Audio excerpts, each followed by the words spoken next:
இங்க பாருங்கப்பா, ஷேக் ஹசீனாவுக்கு மரண தண்டனையே குடுத்தாச்சு. அதனால கூடிய சீக்கிரத்துல ஷேக் ஹசீனாவ எங்க நாட்டுல நீங்க ஒப்படைச்சே ஆகணும். இல்லைன்னா நடக்கிறதே வேற. இப்படி நம்ம கிட்ட பூச்சாண்டி காட்டிட்டு இருந்த வங்கதேசத்துக்கு, நம்ம இந்தியா சரியான பதிலடி குடுத்துருக்கோங்க. இன்னைக்கு நம்ம வீடியோல இந்த ஒரு விஷயத்த பத்தி தான் பார்க்க போறோம். வங்கதேசத்துல இப்ப நிலைமை எப்படி போய்க்கிட்டு இருக்கு அப்படின்னு நமக்கே தெரியும். வங்கதேசத்தோட முன்னாள் பிரதமரா தான் ஷேக் ஹசீனா இருந்தாங்க.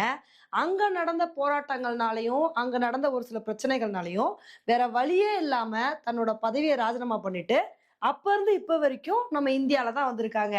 எத்தனையோ தடவ வங்கதேசம் நம்ம இந்தியா கிட்ட கேட்டுட்டாங்க. லெட்டர் எழுதி பார்த்துட்டாங்க. என்னென்னமோ பண்ணி பார்த்துட்டாங்க. ஷேக் ஹசீனாவ எங்க நாட்டுக்கு அனுப்பி வைங்க, அனுப்பி வைங்க, அனுப்பி வைங்கன்னு சொல்லி. ஆனா அந்த விஷயத்துல நம்ம இந்தியா ஸ்டார்ட்டிங்ல இருந்து இப்ப வரைக்கும் ரொம்ப தெளிவா வந்திருக்கோம். அப்படிலாம் ஷேக் ஹசீனாவ அனுப்பி வைக்க முடியாது. அவங்க எங்க நாட்டுல தான் இருப்பாங்க. அவங்க இங்க தான் பாதுகாப்பா இருப்பாங்க அப்படின்னு. அப்ப இருந்து இப்ப வரைக்கும் இதே மாரி நிலைப்பாடுல தான் வந்திருக்கோம். இப்படி இருக்கும்போது, இப்ப வங்கதேசம் இப்ப புதுசு புதுசா ட்ரை பண்ணிட்டு இருக்காங்க.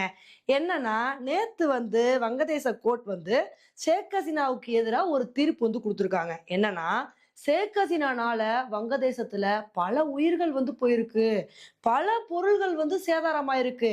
இந்த விஷயங்கள் எல்லாத்துக்குமே அவங்களுக்கு ஒரே ஒரு தண்டனை தான் குடுக்கணும். அது என்ன தண்டனை தெரியுமா? மரண தண்டனை தான் அவங்களுக்கு குடுக்கணும் அப்படின்னு, இந்த மாரி ஷேக் ஹசீனாவுக்கு மரண தண்டனை குடுத்துருக்காங்க. இந்த மாரி ஒரு தண்டனை அறிவிச்சதுக்கு அப்புறம், அதுக்கப்புறம் வங்கதேசம் என்ன பண்ணுவாங்கன்னு சொல்லி நமக்கே தெரிஞ்சிருக்கும். நம்ம என்ன நெனச்சோமோ, அத தான் பண்ணாங்க. பாருங்க, எங்க நாட்டுல ஷேக் ஹசீனாவுக்கு மரண தண்டனையே குடுத்துட்டாங்க. அதனால நீங்க என்ன பண்ணுங்க, சட்டு புட்டுன்னு சொல்லி ஷேக் ஹசீனாவ எங்ககிட்ட ஒப்படைங்க. அதுதான் கரெக்ட்டா இருக்கும். ஏன்னா ஷேக் ஹசீனா இந்தியால இருக்கிறது சரியான விஷயம் இல்ல. அவங்க எங்க நாட்டுல ஒரு பெரிய குற்றவாளி.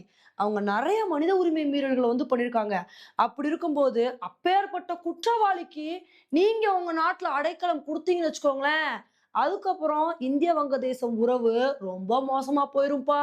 இந்தியா நாங்க சொல்றதெல்லாம் கவனமா வச்சுக்கிட்டு, உடனே ஷேக் ஹசீனாவ எங்க கிட்ட ஒப்படைங்க அப்படின்னு, இந்த மாரி ஒரு விஷயத்த சொல்லியிருக்காங்க. இதுக்கு நம்ம இந்தியா சரியா நக்கல் அடிச்சு விட்டாங்க அப்படின்னு தாங்க சொல்லணும். நம்மளோட வெளியுறவுத்துறை அமைச்சகம் இந்த ஒரு விஷயத்த பத்தி என்ன கமெண்ட் பண்ணியிருக்காங்க அப்படின்னா, "இத பாருங்க, உங்க நாட்டுல என்னெல்லாம் நடக்குதோ, அத நாங்க உத்து பார்த்துக்கிட்டு தான் வந்திருக்கோம். நீங்க எங்களோட நெய்பர் கண்ட்ரி. அதனால உங்க நாட்டுல ஜனநாயகம் பாதுகாக்கப்பட வேண்டியது ரொம்ப முக்கியமான விஷயம். அதனால உங்க நாட்டுல என்னெல்லாம் நடக்குதுன்னு சொல்லிட்டு நாங்க பார்த்துக்கிட்டு தான் இருக்கோம். உங்க நாட்டுல ஜனநாயகம் பாதுகாக்கப்படுறதுக்கு என்ன மாரி விஷயங்கள நாங்க பண்ணணுமோ, அத தொடர்ந்து நாங்க பண்ணி தான் ஆவோம்." அப்படின்னு இந்த மாரி ஒரு விஷயத்த சொல்லியிருக்காங்க. இப்ப இது மூலமாவே வங்கதேசத்துக்கு நம்ம இந்தியா ஒரு சரியான பதிலடிய குடுத்துட்டோம் அப்படின்னு தான் சொல்லணும். நம்ம என்ன சொல்லாம சொல்லியிருக்கோம், "இத பாருங்கப்பா, ஷேக் ஹசீனாவலாம் உங்க நாட்டுக்குலாம் அனுப்ப முடியாது. அவங்க இங்க தான் இருப்பாங்க. உங்கனால என்ன பண்ண முடியுமோ பண்ணிக்கோங்க. அவங்க இங்க தான் பாதுகாப்பா இருப்பாங்க." அப்படின்னு நம்ம சொல்லாம சொல்லியிருக்கோங்க. இப்ப இந்த ஒரு விஷயத்த சொன்ன உடனே ஒரு சில பேர் கேட்கலாம், "அது எப்படி இந்தியானால ஷேக் ஹசீனாவ பங்களாதேஷ்க்கு அனுப்ப முடியாம இருக்க முடியும்?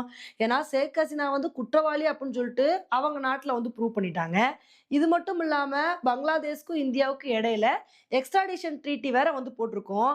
அந்த ட்ரீட்டிக்கு அண்டர்ல பங்களாதேஷ் கேட்கும்போது, நம்ம ஷேக் ஹசீனாவ அவங்க நாட்டுக்கு அனுப்பி தானே ஆக முடியும். அத எப்படி நம்ம மறுக்க முடியும்? ஒண்ணுமே புரியலையே அப்படின்னு தானே கேட்கிறீங்க.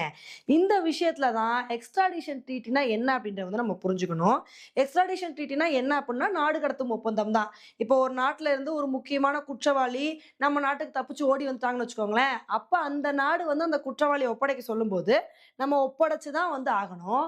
ஆனா இந்த விஷயத்துல இதே எக்ஸ்ட்ராடிஷன் ட்ரீட்டில என்ன மென்ஷன் பண்ணியிருக்காங்க அப்டின்னா, இதே ஒரு சில பொலிட்டிக்கல் ரீசன்ஸ்காண்டி வேணும்னே ஒரு சில பேர டார்கெட் பண்ணி, அப்ப அவங்கள நாடு கடத்தணும்னு சொல்றாங்க அப்டின்னா, அந்த சமயத்துல அவங்கள அந்த நாடு கிட்ட ஒப்படைக்க வேண்டிய அவசியம் இல்ல அப்டின்னு சொல்லிட்டு, எக்ஸ்ட்ராடிஷன் ட்ரீட்டில இத மென்ஷன் பண்ணியிருக்காங்க. அப்படி இருக்கும்போது, ஷேக் ஹசீனா மேல வீண் பழிய சுமத்துறாங்க அப்டின்னு சொல்லிட்டு நம்ம எல்லாத்துக்குமே தெரியும்.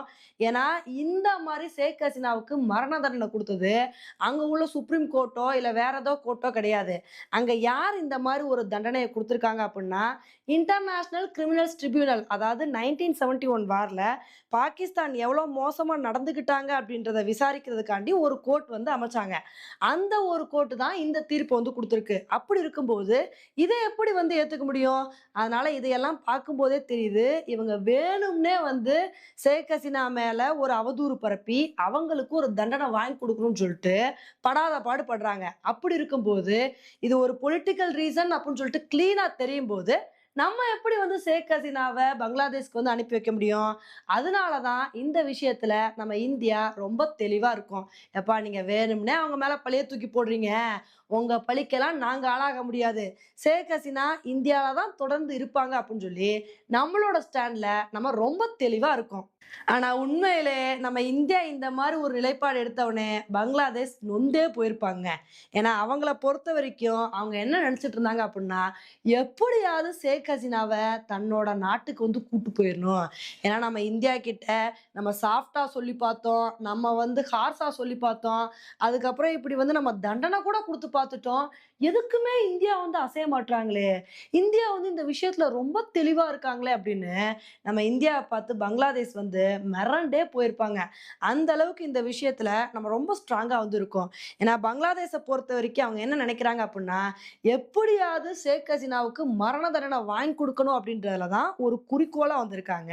இப்ப இது மூலமா நம்ம இந்தியா என்ன ப்ரூவ் பண்ணிட்டாங்க, நீங்க உங்க நாட்ல என்ன தண்டனை வேணா குடுத்துக்கோங்க. ஷேக் ஹசீனாவுக்கு எதிரா என்ன வேணா பண்ணிக்கோங்க. அத பத்தி எங்களுக்கு கவலையே இல்ல. அவங்க எங்க நாட்ல சேஃபா இருப்பாங்க அப்படின்னு சொல்லிட்டு, இந்த ஒரு விஷயம் மூலமா நம்ம பங்களாதேஷ்க்கு கிளீனா ப்ரூவ் பண்ணிட்டோங்க. சரி இதையெல்லாம் சொல்லும்போது ஒரு சில பேர் நினைக்கலாம், இப்ப வங்கதேசத்துல ஷேக் ஹசீனா தன்னோட பதவிய ராஜினாமா பண்ணிட்டு இந்தியாவுக்கு வந்துட்டாங்க. இப்ப வங்கதேசத்துல இடைக்கால அரசு தான் வந்து ஆட்சி பண்ணிட்டு இருக்காங்க. அப்படி இருக்கும்போது ஷேக் ஹசீனாவ ஏன் இவ்ளோ தூரம் பழி வாங்கணும்னு நினைக்கிறாங்க? இந்தியால இருந்து ஏன் வந்து அவங்கள வங்கதேசத்துக்கு கூப்ட்டு போணும்னு நினைக்கிறாங்க அப்படின்னு உங்களுக்கு ஒரு டவுட் வரலாம். இதுக்கு தான் என்ன காரணம் அப்புட்ன்னா, அவங்களுக்கு தேவ எப்படியாவது ஷேக் ஹசீனாவோட அடையாளத்த வந்து அழிக்கணும். அதாவது ஷேக் ஹசீனா அப்படின்றவங்க சாதாரணவங்க கிடையாது. இவங்க யாருன்னு பார்த்தீங்கன்னா, வங்கதேசம் அப்படின்ற ஒரு தனி நாடு உருவாக காரணமா இருந்த ஷேக் முஜிபுர் ரஹ்மானோட மகள் தான் வந்து ஷேக் ஹசீனா. அந்த வரலாற எப்படியாவது மறைக்கணும் அப்படின்னு தான் வங்கதேச இடைக்கால அரசு இவ்ளோ தூரம் பாடுபடுறாங்க. இந்த ஒரு வரலாற ஷேக் ஹசீனா இருக்கிற வரைக்கும் அவங்கனால மறைக்கவே முடியாது. ஏன்னா ஷேக் ஹசீனா என்னலாம் பண்ணாங்க, ஷேக் ஹசீனாவோட தந்தை என்னலாம் பண்ணாங்க அப்படின்ற விஷயம் எல்லாத்துக்குமே கிளீனா வந்து தெரியும். ஆனா ஷேக் ஹசீனாவுக்கு வந்து மரண தண்டனை குடுத்து, அவங்க ஆள் அட்ரஸே இல்லாம பண்ணிட்டோம் அப்புட்ன்னா, அந்த ஒரு வரலாறே மறந்து போயிரும். பாகிஸ்தான்ல இருந்து தான் வங்கதேசம் உருவாச்சு. இந்தியா வந்து வங்கதேசம் உருவானதுக்கு உதவி பண்ணாங்க. அப்படின்ற வரலாறையே ஈஸியா வந்து மறைச்சிரலாம். வங்கதேசம் வந்து ஒரு புத்துயிர் பெறும் அப்படின்னு தான், இந்த மாரி பல விஷயங்கள வந்து ட்ரை பண்ணிட்டு இருக்காங்க. ஆனா இதுக்கு நம்ம இந்தியா விடுவாங்களா? ஏன்னா வங்கதேசம் அப்படின்ற ஒரு நாடு உருவாறதுக்கு காரணமா இருந்ததே நம்ம தான். நம்ம அவ்வளோ தூரம் வந்து வங்கதேசத்துக்கு சப்போர்ட் பண்ணோம். நம்ம நாட்டு ராணுவ வீரர்கள் வங்கதேசத்துக்காண்டி எவ்ளோ தூரம் போராடுனாங்கன்னு தெரியும். அப்படி இருக்கும்போது இவங்க இஷ்டத்துக்கு நன்றிய மறந்துட்டு, இன்னைக்கு வந்து பாகிஸ்தான் கூட போய் கைகோர்ப்பாங்க. அத பார்த்துட்டு நம்ம சும்மா இருப்போமா? அதனால ஷேக் ஹசீனாவ பாதுகாக்க வேண்டியது நம்மளோட கடமை. இந்த ஒரு கடமைய நம்ம இந்தியா கரெக்ட்டா புரிஞ்சுகிட்டு, அத கரெக்ட்டா வந்து பண்றாங்க. ஏன்னா, ஒவ்வொரு அடையாளத்தையுமே வங்கதேசம் வந்து அழிக்கணும்னு நெனைக்கிறாங்க. ஷேக் முஜிபுர் ரஹ்மான் கொல்லப்பட்ட நாள வந்து துக்க நாளா அனுசரிச்சு, அங்க வந்து எல்லாருமே அத வந்து துக்க நாளா வந்து பார்ப்பாங்க. ஆனா, கொஞ்ச நாளைக்கு முன்னாடி கூட பங்களாதேஷ்ல என்ன பண்ணாங்க அப்புட்ன்னா, அத வந்து துக்க நாள் லிஸ்ட்ல இருந்தே வந்து தூக்கிட்டாங்க. அவங்களுக்கு தேவ வரலாற அப்படியே மறைக்கணும். அதுக்கு எதிரா என்னெல்லாம் பண்ணணுமோ, அது எல்லாத்தையுமே வந்து பண்ணிட்டு இருக்காங்க. ஆனா, என்னதான் வங்கதேசம் வந்து ட்ரை பண்ணாலும், நம்ம அவ்ளோ ஈஸியா வரலாற மறைக்க விட மாட்டோம் அப்படின்றது தான் நம்மளோட கருத்தா வந்து இருக்கு. இன்னும் என்னெல்லாம் அவங்க பண்றாங்க அப்படின்றத பொறுத்து வந்து பார்க்கலாம். ஓகே ஃப்ரெண்ட்ஸ் இந்த ஒரு விஷயத்த பத்தி நீங்க என்ன நினைக்கிறீங்க அப்படின்றத என்னோட கமெண்ட் செக்ஷன்ல வந்து போடுங்க. இதே மாரி இன்னொரு வீடியோல உங்கள வந்து மீட் பண்றேன். Bye friends.